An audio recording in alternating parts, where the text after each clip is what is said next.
You're watching the Prepared Mind Network, so get prepared for one hell of a show.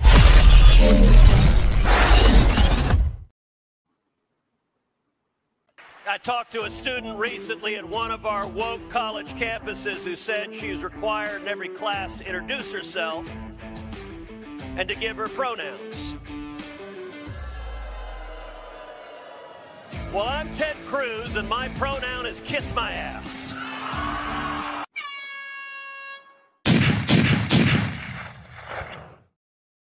Hey everyone, welcome back to the Prepared Mind channel, the Prepared Mind. I really want to get into the way we think today, folks. What we think about, how we think about it, how we're going to approach the coming SHTF shitstorm. Now, I'm going to take my side. I'm going to take your side. I'm going to take the other side. I'm going to play devil's advocate. I'm going to have angels on both shoulders. I just want to talk about the information, how we think.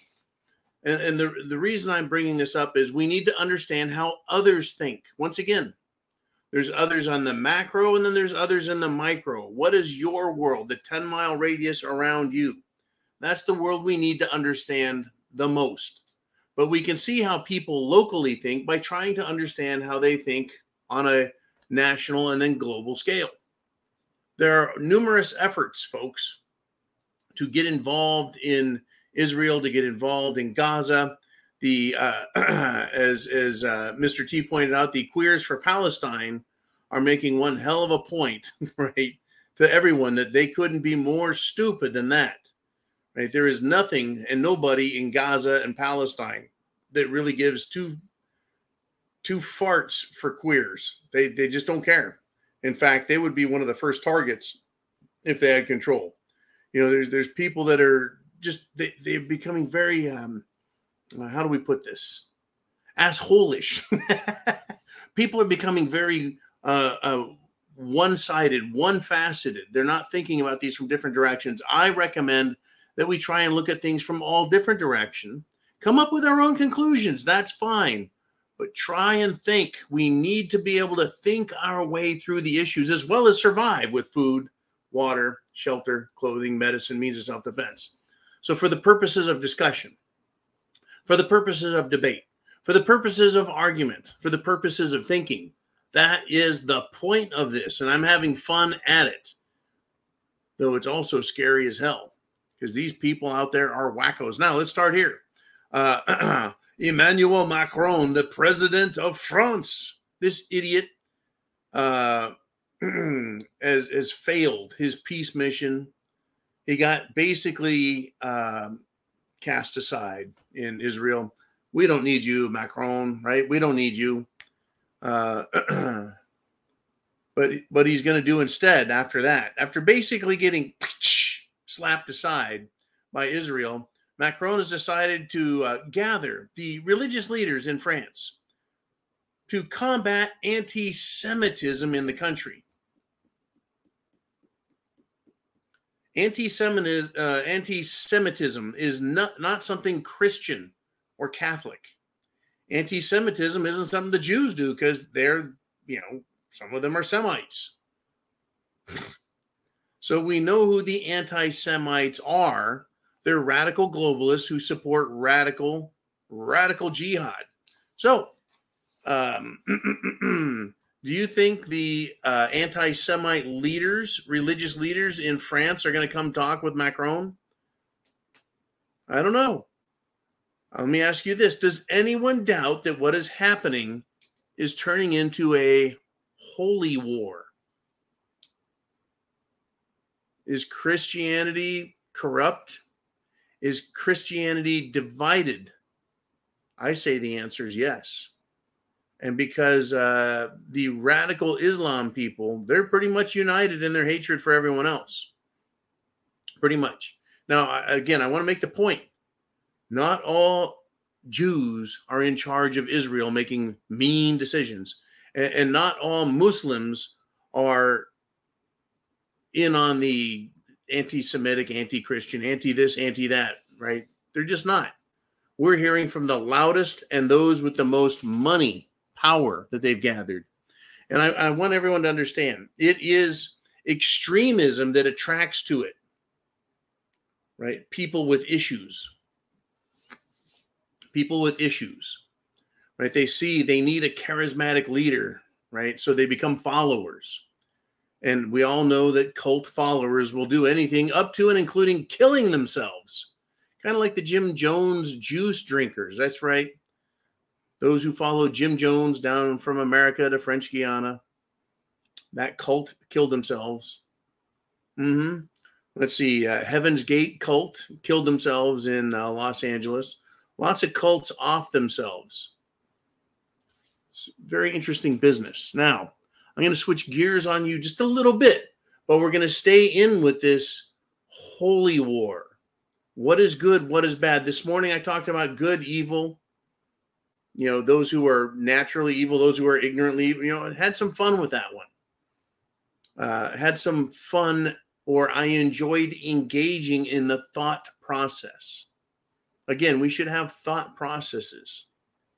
You don't just jump on a bandwagon. You don't just hear something cool and go, yeah, I believe in all that. Because, you know, that's what these cults kind of do. They say one thing that people like, they jump on the bandwagon, strap in their seatbelt, and then find out, I just signed on with a bunch of wackos. But, you know, they're in for the ride now. So some guys who jumped in the saddle and took a ride were the cowboys from the United States of America that went to Israel. And this is what they said, folks. Here is the quote. Hamas in Gaza is like grizzly bears in Montana. They'll circle around and kill you if you don't kill them first. Now, who are they talking about? Are they talking about Muslims? Are they talking about Islam? No, they're talking about Hamas. They're talking about terrorists. People will think that when they say Hamas in Gaza is like grizzly bears in Montana, as if the cowboys were talking about Muslims. They're not. Understand that. They're talking about extremists, right? But then they also say if you don't kill the extremists, they'll kill you. So let's examine this from a couple different perspectives, shall we? Now, and I also know that a lot of people who pretend to be moderate, not people who are truly moderate, moderate Catholics, moderate Protestants, moderate Jews, moderate Muslims. I'm talking about people who pretend to be moderate, but are also actually vicious, rabid haters. Kind of like Democrats. They pretend to be, well, you know, they're a bunch of sanctimonious and oh yeah, I'm a nice guy, but, you know, given a chance, they'll put a bullet through Trump's head. Or yours. Now, let's get into this. And remember, this is a thought exercise, nothing more. I want peace, folks. What I want is peace. I want all humanity to enjoy life. I want all humanity to live in cooperative harmony. But that's my hope. And it is not a practical reality. Look around us. Now, it has been said that naively wishing for peace is the surest way to encourage an aggressor. Do you agree with that, right? Well, to continue, and please listen carefully to this kind of admonishment. And you can put the chess pieces on the board and you can assign to them any name you want. Now, some ethnicities think they're superior, chosen, special, when all ethnicities are imperfect and none are chosen, and certainly not at this age or at this stage in the age of the earth and the population. Still, some ethnicities think of themselves as superior. They lord it over others, and they take from those who have for themselves as if they are better than everyone else, right? Thievery and fraud, that's a crime. And when nations do it, they are no less guilty of transgression than when individuals steal from others. Now, those who thieve and commit fraud, folks, are guilty of transgression, crime, regardless of their supposed superiority. And we all know that they're wrong, though they may not, right? Being clever and being sneaky is never, ever justification for taking from others, period. Am I wrong? Are those statements true? Who could you apply those to? Individuals, groups, entire nations? Now, Some religious people think their beliefs are superior, special, chosen, when all of man's religions are recorded by men, interpreted by men, and applied by men. And man's doctrine is not the will of the Creator. Still, thinking themselves superior, they lord it over others, right? And they'll take the lives of those they judge. Murder is wrong and shouldn't be confused with a legitimate war. Making a war a holy war to justify murder on religious grounds is a doctrine of madness, because those who worship man's doctrine will always seek violence and war in an effort to impress their false god upon everyone else, and they exchange peace for suffering. Am I wrong? Is there a religion or doctrine in there that matches that? Right? Now, I want to look back at the cowboys in Israel and Gaza. Who could blame the cowboys for seeing the violence there and making claim of what is wrong, what is right? Right? They can just look at one group or the other and say, you're wrong, you're right. But these cowboys haven't seen thousands of years of hatred, and theft and violence between these groups have seemingly always existed. Now, am I wrong to make those statements? Right, think about it. Now, I kind of think of theft and trickery, being clever and sneaky and stealing from people. That can be treated with punishment. There's a way to take that desire away from people. Right? Punishment. I think they can learn. But I'll also say this. I submit that murderers only see murder as a solution. Right? They can't be dissuaded from that action, especially when it's religious, right? Leaving only their extermination as a choice. Is that what Israel sees? That there's no choice? Is that what Gaza, Hamas, and the wacko jihadis see? Right? Am I correct? How is that correct? Is it incorrect? Ask these questions of yourselves, if you will. No nation, no ethnic group, and certainly no religion is perfect. Period. Now, philosophy and wisdom seek what is correct, best, most attainable, and least damaging.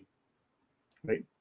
Does Israel or jihad offer a reasonable solution to their issues?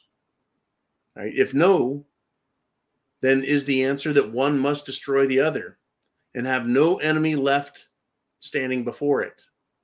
What is best? What is correct? What is holy? What is good? We have shit hitting the fan, folks. It's getting stupid. People are really getting divided, and I think that is what the bad guys want. Those topics, that topic was brought up, I think, by Darcy T. Chin Music brought it up, and others last night in the zoo discussion, that they're trying to divide us, that their goal, right, is to break down the countries, to destroy them, and to make holy war for the purpose of destroying us so that, well, our supposed leaders can take control. So here we are. By the way, it is a malevolent Monday if I ever saw one. Get your questions down below for the second half of the show when we go to the inner circle. And you, if you're here, are the inner circle. And the only way to become part of the inner circle is to join at thepreparedmind.club or subscribestar.com. Join our premium service. It's only $2 a month, 7 cents a day. $2 a month, 7 cents a day, supports the channel, folks. Pays the bills. Even puts a little bit of spam and tuna fish in the pantry for SHTF times. And I do appreciate all the support we can get. We have a serious message out there, folks. And it's going to get more serious, more dire, and it'll certainly get more dangerous. I hope you are prepared up here, as well as having food, water, shelter, clothing, medicine, means of self-defense. Now, we have superiors, not just in the Middle East, but in America as well, in Europe. I've got a great example, and I want you to understand this is where we're at. Now, some bad guys, some thieves were trying to break into an SUV. So the men who were supposed to be watching that vehicle decided to open fire on these suspects that were breaking into the SUV. Is that right? Is that wrong?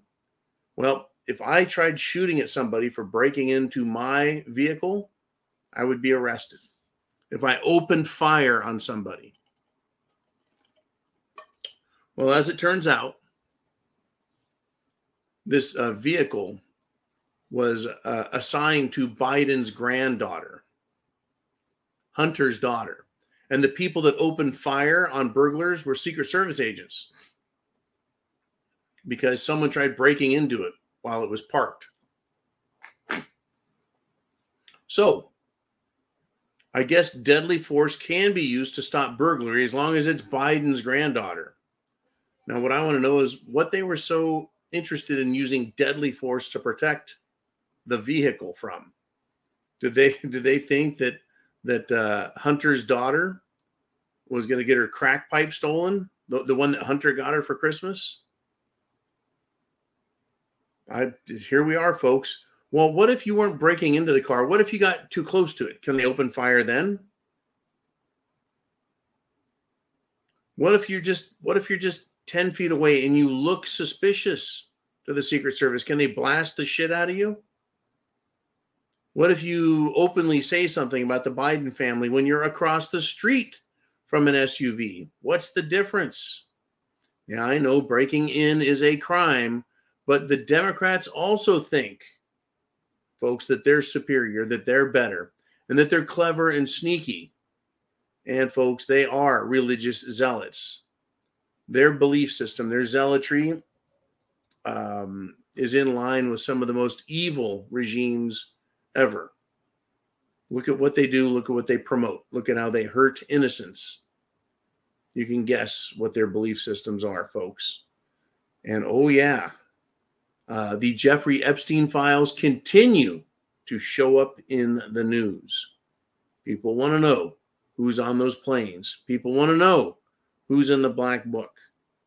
They're trying to give everyone a little bit of information about this Chinese sex scandal. But I think people are more interested in knowing about Jeffrey Epstein's little black book. But yeah, so if you see a black SUV with tinted windows and, well, Secret Service looking government type dudes around, please be very, very careful. Remember, Ashley Babbitt was shot and killed by a Secret Service member because she scared a police officer, a Secret Service agent. And I think since then he's been promoted. Oh yeah, folks, we are expendable. Expendable. Anyways, we got Uman in the show today and back behind the scenes making stuff happen. He's always there, folks. And once again, if you're here on Sunday Night Live, the zoo, it does get a little more wild, a little hairier, but we still need to keep it between the lines with subject matter.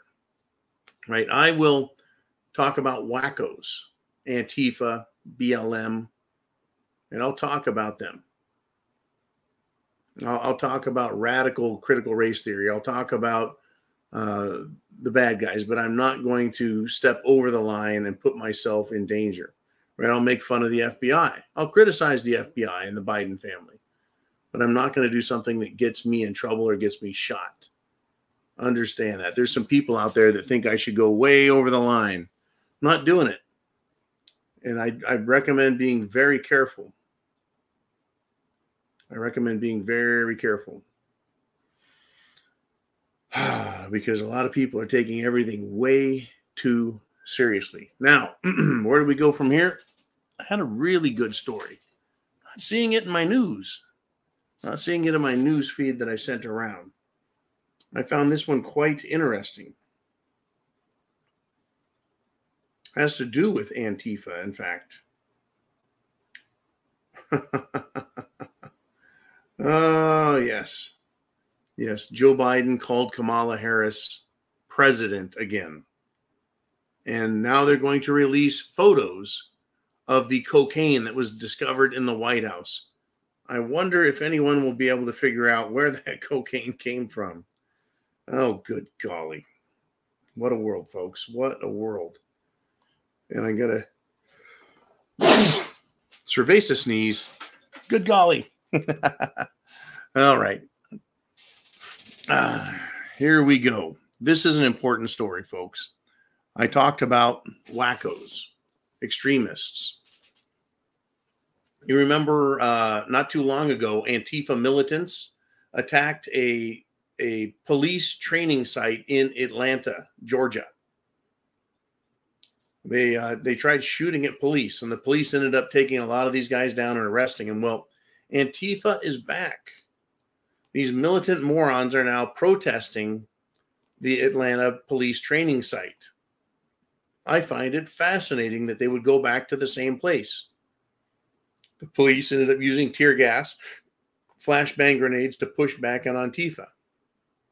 Have the police realized yet that these wacko crazy leftists hate them? That they will kill them? When are the police going to arrest them for being part of a terrorist group? How is it that this is not insurrection? How is it that this is not treason? How is it, right? Well, this is leftist thinking. They're calling it protesting. That's so bad that they need to use flashbangs. So here we are, folks. Are you certain you understand the people around you and how dangerous they are? I wonder, is Antifa jealous of Palestine and the Hamas supporters? Do they want to be bigger terrorists? And what's amazing, folks, is you and I are considered by the government to be the most dangerous people in America. Why is that, do you suppose? Why is it that parents are literally called domestic terrorists by Joe Biden and the Attorney General, Merrick the Dick Garland? Why is it we're the most dangerous as veterans, and we're the most dangerous as patriots? And we're the most dangerous because, well, we like the Constitution. Because what we want and we have with the Constitution is freedom and liberty. What we have with the Declaration of Independence is an understanding of what tyranny is and what our rights and duties are under it, as well as under the Constitution. That is why you and I are the most dangerous. Antifa, they want to be dictators. Hamas supporters, Palestinian supporters, they want theocracy. Neither of those groups want free people. We're the most dangerous. The rest of them are fighting over what extreme form of government they think they can shove down our throats. It is a mess, folks. It's Monday, and I don't expect it's going to get any better. I don't. I'm glad, folks, that Antifa is there fighting with the police to remind the police yet again that they are the terrorists. And Antifa needs to compete with the Hamas lovers for the worst humans in America. Like I said, I'll harass these people and make fun of them because I think they're actually a bunch of cowards. I do. I think they're a bunch of cowards. Okay, what do we got? Well, I got some more time. I got some more stuff to talk to you about, and I need to be extremely careful with this topic. This is a satire show, and I am not offering any medical opinions or thoughts. I am reading what is happening in Congress. Republican Representative Marjorie Taylor Greene is having a hearing on injuries caused by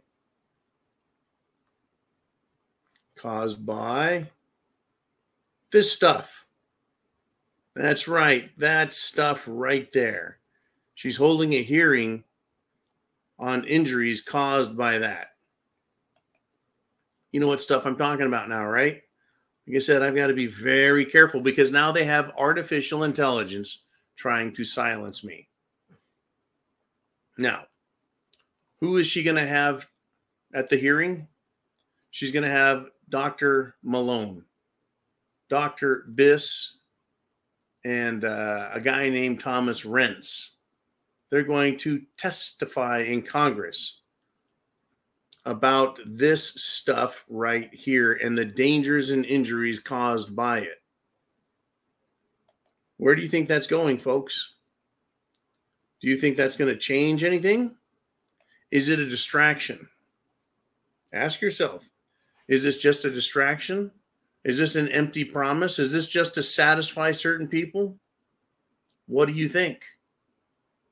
I think it's a combination of all those things. I think good people are trying to make a difference. I think others are allowing it because it's a distraction. I think others are using it to divide us.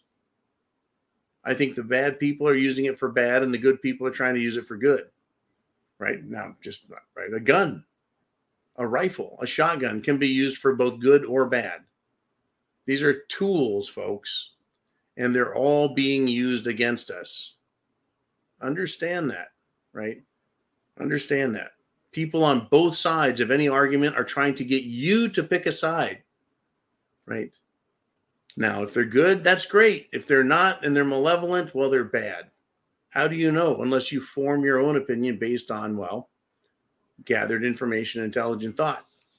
We have our work, folks, to understand. I don't feel like being, how do I put this?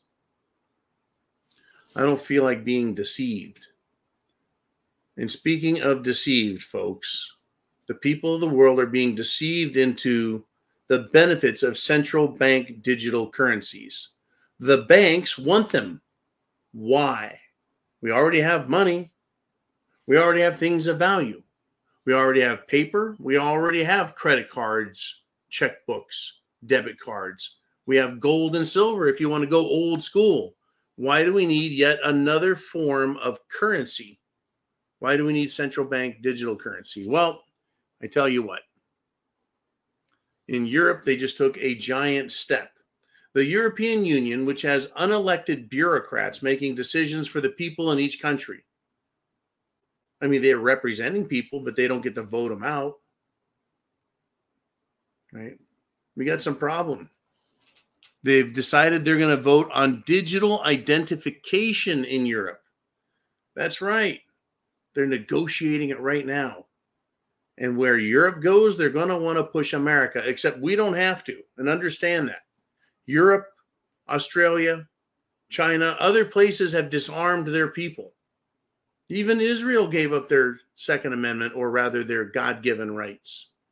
You would think, wouldn't you think the people of God in Israel would understand that you don't disarm yourself because then your enemies will come after you? That's it. That's where we're at. I'm telling you. So this is what they have to say. This European politician came out.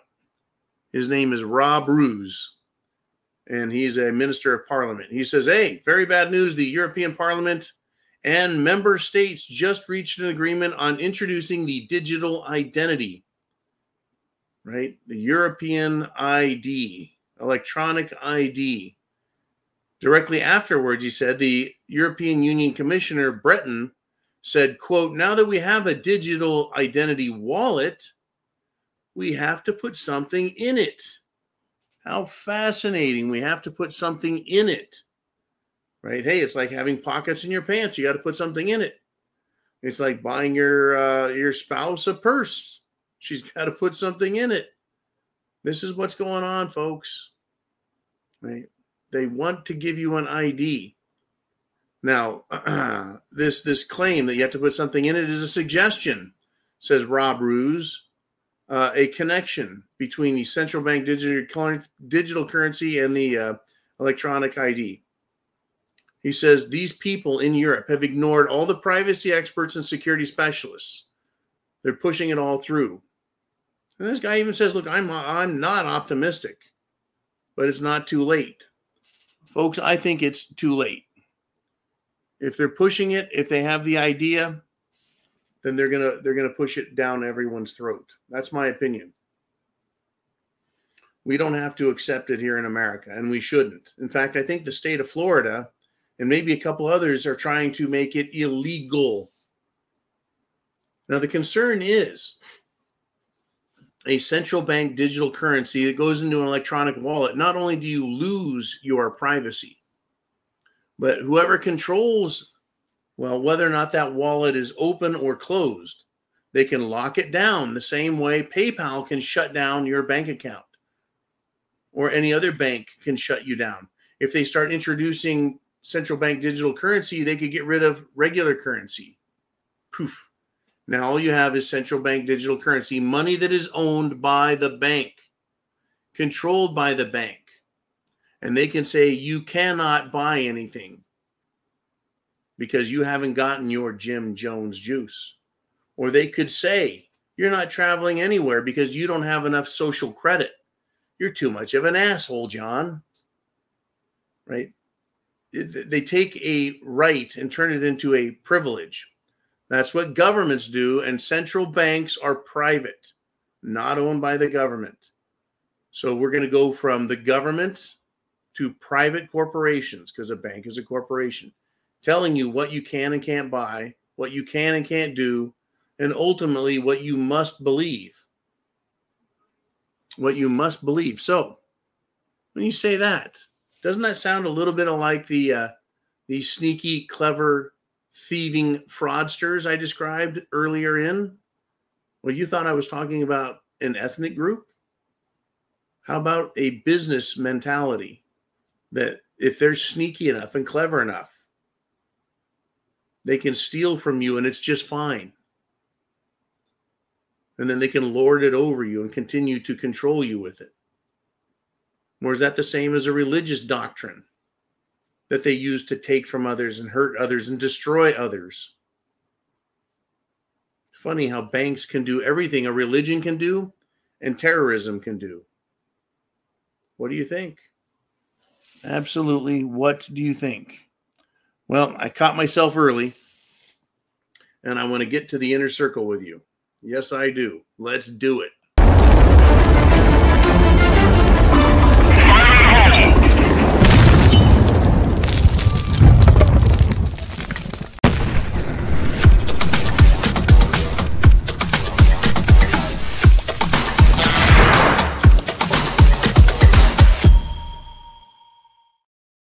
And we're back.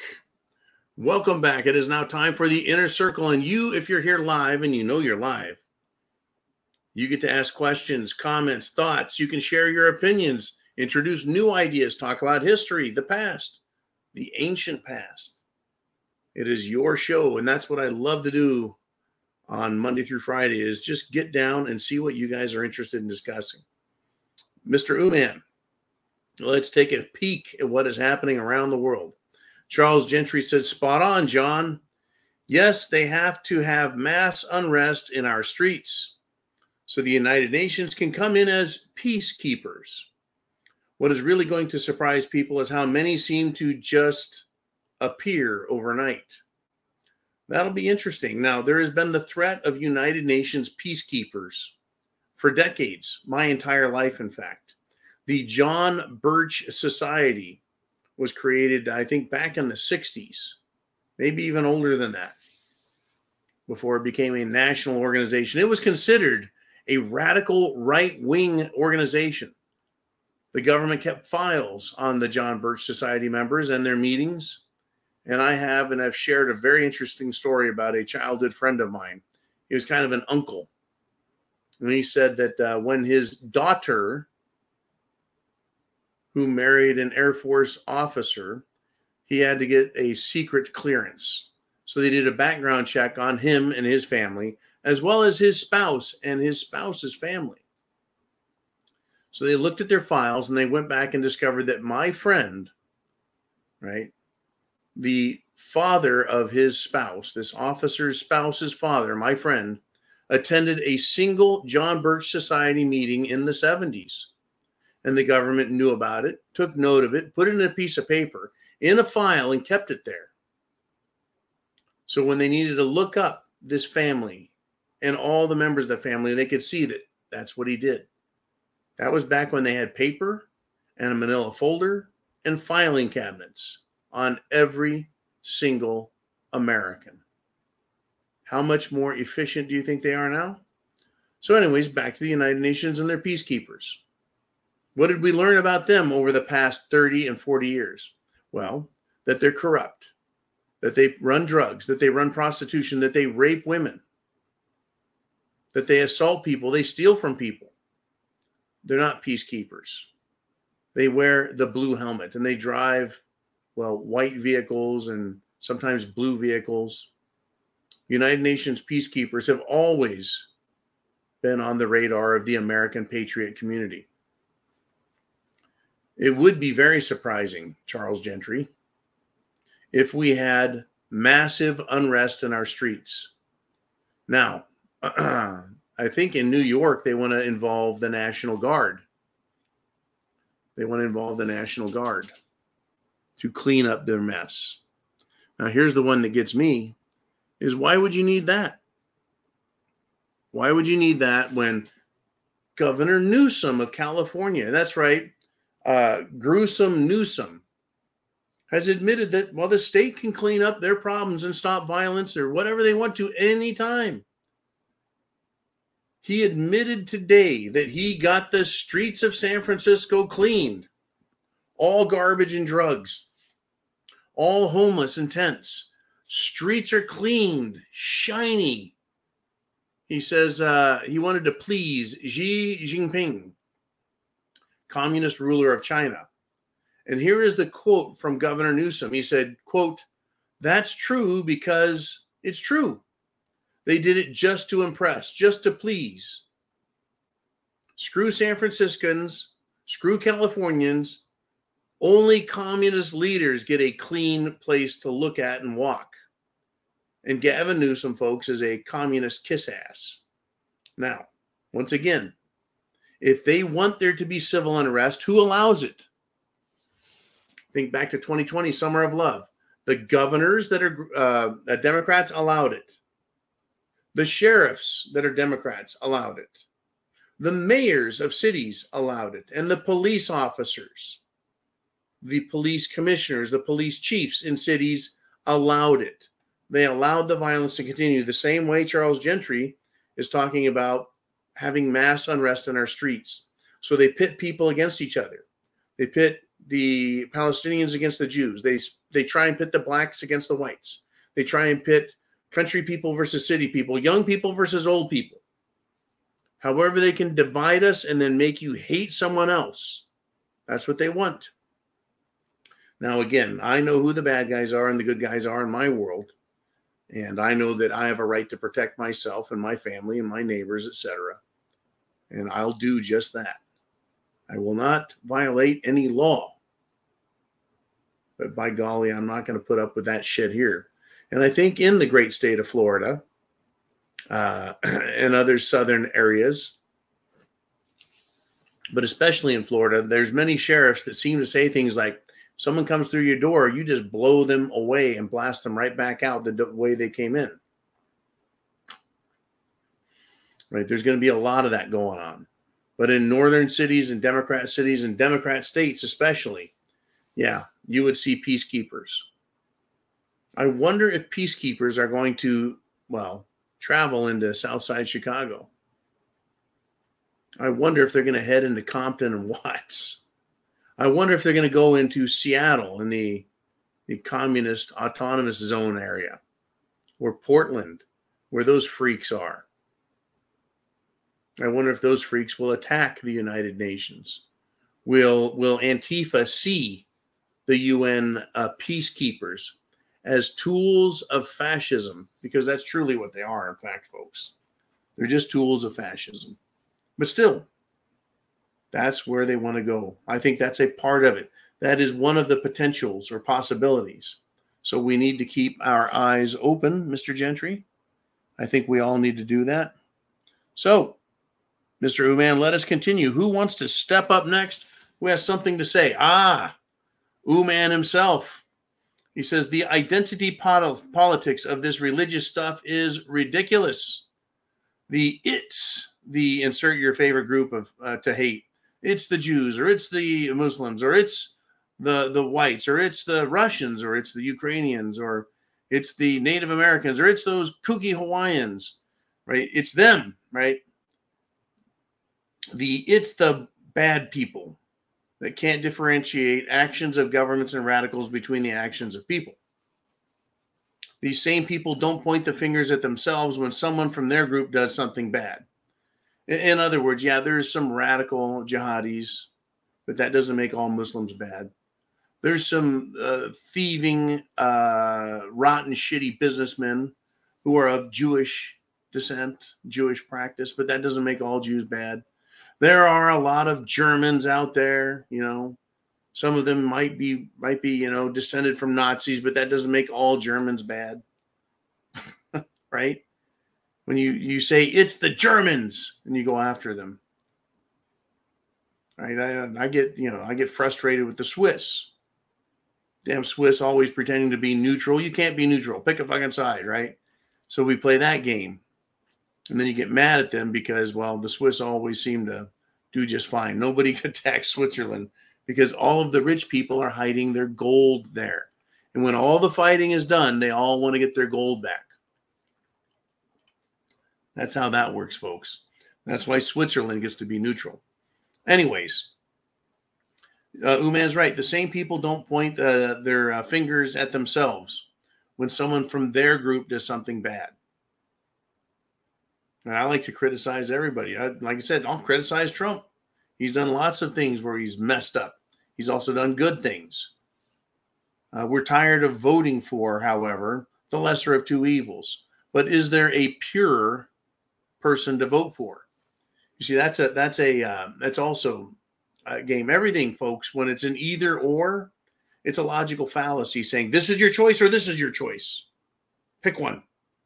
Well, is there a third choice, right? They say, well, I'm tired of voting for the lesser of two evils, and all politicians are liars, so I'm not going to vote.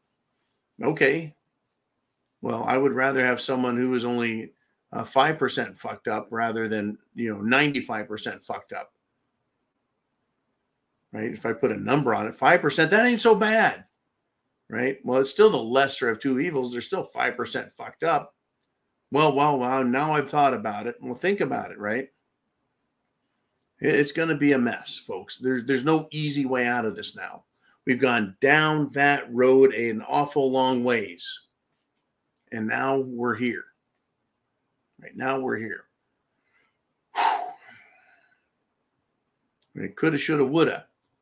When you're driving down the road and you're way out away from any help and your car breaks down, you're like, I should have changed the oil. I could have put more water in the radiator.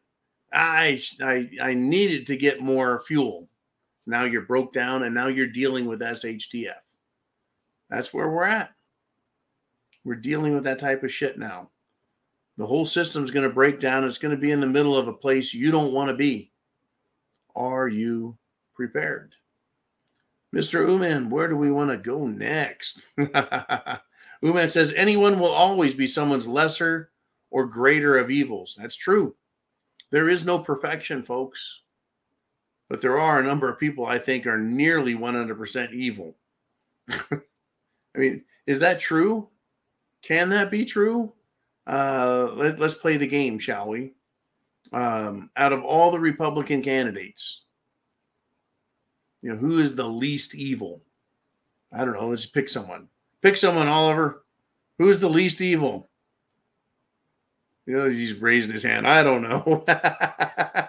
Just throw a name out there. Throw one. Vivek Ramaswamy. Let's pretend that he is the least evil of all. Right? It is, he does a couple of good things, right? Now, Hillary Clinton, as soon as I say her name, is there a single redeeming quality that person has? Is any of her policies good? Does she have one thing that she does right? Uman, one thing? Can you think of one thing you like about Hillary? No, he's doing this. That makes her 100% fucked up and evil. Because everything she promotes destroys and hurts and steals from others. That's how I see it. Destroys morality, destroys our economy, destroys money, destroys children, destroys the law, destroys the military, destroys everything. I think evil is a lot more prevalent in the world. I think is probably what I'm trying to say here. It's not a 50-50 thing. There is evil everywhere. Even the Republicans, right? We look at them and go, what have they done? Right? They've perfected losing. Again, we'll think about shit, right? We need to think about stuff. this is something I did not talk about last night, but I had the news story. We ran out of time. I was exhausted, by the way. But anti-Israel protesters, along with regular Democrats, folks, decided that over the weekend they were going to march to the beach, to the sea, right? From the river to the sea, blah, blah, blah, blah. They marched to Joe Biden's beach house, folks. And guess what they were chanting for? Guess what they were screaming for? Destruction of Israel. Now, I find this completely fascinating. Democrats join these anti-Israel people. You see, they're the ones bringing the fight to us. They're bringing the fight to everyone in the world. Right now, I don't see Israelis in America. They're holding some rallies or protests, but they're not marching to politicians' houses. They're not attacking people in the street. They're not threatening violence and the destruction of anything. I think that is safe to say. Regardless of whether you like Israel or not, or whether you think Israel is an apartheid state, whether or not you think Israel has a caste system, that they treat everyone around them like shit, I couldn't care less. Are they calling for the destruction and murder of everybody in Gaza or in Iran or anywhere? The answer is no. Right? But it's interesting that the Democrats and Joe Biden have made themselves the target, the focus of Hamas's terror supporters in America. Is this a nothing to see here, or is this an indicator of how things may go? What are your thoughts? Let me know what you think. Right? Make a statement about this. If Hamas attacks, or if Hamas supporters attack America, or if Antifa or BLM decide they're going to attack America, Antifa hates cops. That seems to be their target group. Who does Black Lives Matter hate? Well, they went after cops too, didn't they? Will they change their mind? Will they decide to attack politicians? And who will they blame? Are they going to blame Republicans who have no authority and no power? Or are they going to blame those in charge with power for what's going on? It seems like both anti-Israel supporters or anti-Israel protesters, or I don't want to use that term, anti-Israel, it's too friendly. Too friendly.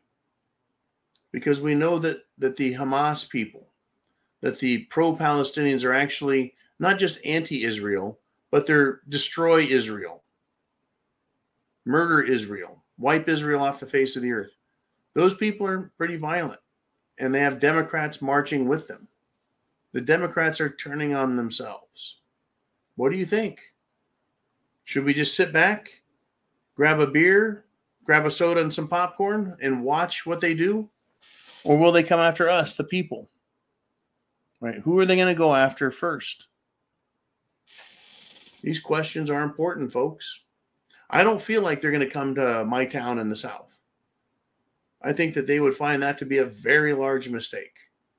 There's no one here that really has anything to do with policy anyways. I'm not anywhere near the state capitol. I'm far away, miles away. So I don't have to worry about getting run over in a stampede down there to try and take over a massive rubble pile of a building. Taking over a building is not an insurrection. You can take over a building all you want. The police aren't going to obey someone just because they're sitting in the governor's desk. The police aren't going to enforce the rules written by a bunch of ding-dongs sitting in the legislature who are not legitimate. That's how stupid these people are. Democrats, folks, they're stupid. Trust me. In fact, I saw a TikTok today. I think it came from Mr. Skylight. I think it was Mr. Skylight. And someone asked why they can't, send a rocket ship with astronauts on it to the sun. And the person, thank you, Uman. The person said, well, it's because it's too hot. But if we go there at nighttime, it'll be cool enough they can land on the sun. That sounds like Alexandria Ocasio-Cortez. That's how stupid these people are. Don't underestimate the stupidity. And if they're that stupid, they'll believe anything. So be careful of these people. All right, Mr. Uman, let's do some more. Who wants to say something? We got some great answers, some great thoughts, and it's Do Stuff with Nikki. She says, oh, the banks, they're going down, and man, are we going to suffer next year. A 148% increase in foreclosure filings too, Uman. She's giving Uman the what for. And oh boy, wait till last day of November when it's time to pay the piper and the mortgage forgiveness is over and that bills come due. Oh yes, the bills always come due. Look out. Look out, folks. There's going to be hell to pay. Hell to pay. I'm wondering when they're going to do bail-ins. And if they do bail-ins, which is the law, not bailouts, like they did for Silicon Valley Bank. If they do bail-ins, if you have got money in a bank, they're coming after it. I guess it's a good time to be poor. Wow. Thank you very much for Do Stuff with Nikki. Okay, Mr. Uman, who do we got next? We've got Chin Music. And he says, Nikki, auto repossessions are at an all-time high, and the banks can't turn the cars at the auctions. In other words, they're not selling cars at auctions. And speaking of auctions, we had a failed bond auction on Thursday and debt downgrade on Friday. Good times. Now, Chin Music, are you saying the United States government had a bond auction that failed on Thursday? I didn't hear about that. And if it's true, that would be the first time ever in the history of the United States of America that it held a bond auction and it failed. Because U.S. bonds, right, U.S. treasuries are considered, well, they were the only true 100% value. That was, folks, the U.S. bond was the reserve currency or reserve asset. Now the other reserve asset is gold. Gold and bonds. If we had a failed bond auction, that portends a very, very bad thing. The money isn't out there. Scary business. Scary business. Hopefully you don't have your entire wealth sitting in their banks or sitting in Wall Street. Companies like Apple and Ford and Chevy, while they're the big names, right, they're going to be hurt. We're heading into dark, deep, dangerous times. Thank you, Chin Music. Thank you, Nikki. Thank you, Uman. Who is up next? And it's Charles Gentry again. He says, if your choice is lesser of two evils, two of you should be taking a dirt nap. Someone is fucked up. That being said, we may not have been the ones that fucked up, but we have to deal with it. None are good. I agree. You see, that's just it. I want a candidate for president that is 100% good. Now, what if he wants to do some social programs? I think they're bad. I think they're wrong. Does that make him evil? That depends on your opinion, doesn't it? What is that social program doing? What is it encouraging? Right? Does it discourage people from being self-sufficient, or does it encourage people to become dependent on government? I think that's actually bad, therefore evil, therefore shouldn't happen. But you will not find any candidate out there who wants to get rid of social programs, right? These ridiculous millennials and younger, they don't want to pay into Social Security because they don't think they're going to get any of it. Hell, people in my generation, Gen X, I'm 53. I'm 10 years away, 12 years away from Social Security. I can't fucking believe that I'm that old now. Holy cow. Shit. Anyways, the point is, right, people don't want to pay into social programs because they don't get anything out of it, or they're afraid they don't get anything out of it. Right? Anyways, two evils, the choice of it. Everything that man devises is less than perfect. Does that make it evil? So again, I look at the consequences, right, of decisions made. What is truly evil and what is just undesirable? Right? Is the lesser of two undesirables good? Or if I have a choice between undesirable and evil, does that make it acceptable? Right? Everyone gets to take a dirt nap, by the way, Charles. Everybody. Nobody gets to escape that.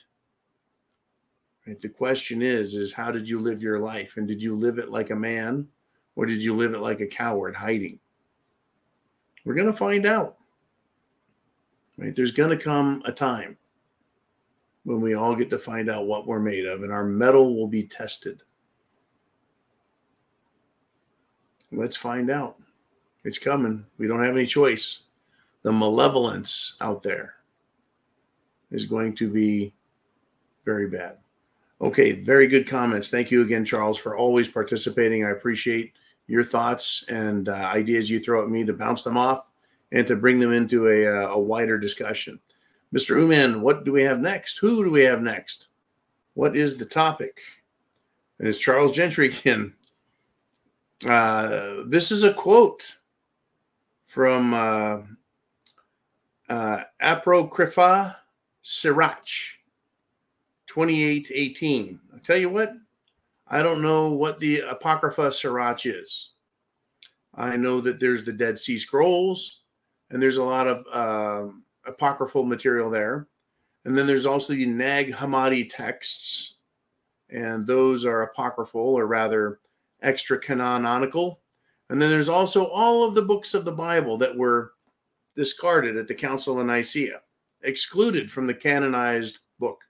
The only reason I think this is a religious document is the 28:18. You know, the religious books are kind of numerological that way. Anyways, is it true though? Many have fallen by the sword, but not as many as by the tongue. How many people have died because someone has a sharp tongue and they talk people into going to war and dying with a sword? Well, a lot. Definitely a lot. How many people have used their tongue, right? Their voice, their ideas, their concepts, their thoughts, their philosophy, their ideas. And it's resulted in even greater death, because not only do they cause wars, but they also cause people to make decisions that damage themselves and others and cause great suffering. I could just cite the Democrats right now. Without a sword, how many babies have been killed with abortion? Without a sword, how many people have been injured, destroyed through genital mutilation now? How many people have been injured or killed because people come across the border unchecked and terrorism comes in? How many people destroy themselves with drugs because of the lies told by people who push the drugs? And not just illegal drugs, but pharmaceuticals. Right? We have quite a story that's going to be written about us, folks. The times we lived in. Charles, Chin, Nikki, Uman, everybody. How are we going to tell people, if we're fortunate enough to survive all of this shit? How are we going to tell people that we saw things coming and we were prepared? Won't they ask, why didn't you do something about it? The way post-World War II Germans were berated by the world for allowing Hitler to come to power, the Nazis to take over, the Holocaust to occur. Is the same going to be said of us? Now that we're in the middle of it, now that we're watching a Democrat Nazi takeover, a Stalinist Democrat takeover of our country. Right? Do we have a right to criticize? Of course. Does it look like we're doing the same exact thing the Germans did, which is allow it to exist, to grow, to proliferate, and not do anything about it? At what point do we wake up and say, okay, we've seen enough. It is now time to take action, or else we're going to go down? I wonder if America has the balls to do something right, and the people rise up en masse.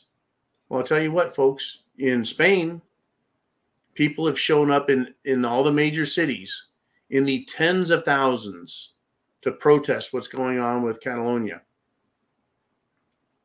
And the media is playing it down, but people are in the streets, folks. Not stupid Antifa shit. Not a little protest on the steps of the Capitol, but filling town squares, hundreds of thousands of people each direction.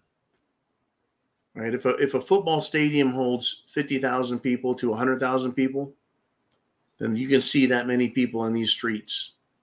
So the question again is this: will America fail?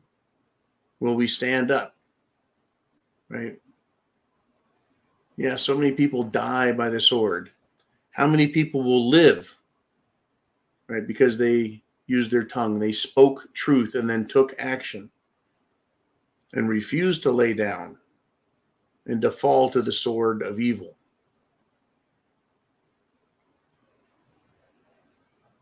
It's going to be tricky, folks. It's going to be tricky. Remember that people who have refused to obey tyrants are labeled terrorists. People who refuse to obey their masters or their alleged masters are called criminals, villains, and they're hunted, they're arrested, their lives become miserable. How long before people in this country become that? Or will the evil take over and become so pervasive that people can't get away from it because they're controlled by central bank digital currencies, or they're afraid of electronic information gathering by the government? I'll taunt the hell out of them. They can all kiss my ass. I don't feel like being arrested, so I'm not a criminal. At some point, will I be a criminal because I want to be free? Ask yourselves those same questions. Am I willing to become a criminal in order to protect my liberties? Well, before you get there and you make any decisions, and I'm not encouraging illegal, unlawful, dangerous, corrupt, bad, behavior, nor glamorizing violence, but do you have food, water, shelter, clothing, medicine, and means of self-defense to go along with this great plan you've got? SHTF isn't just about making it a week on a camping trip. It's not about the power going out for a few days. It's about everything going wrong all at once. Are you prepared? Thank you for your time. Thank you for your encouragement. Thank you for supporting the channel and what we do here. Get yourself prepared.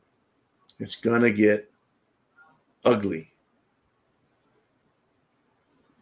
God bless America. Semper Fi.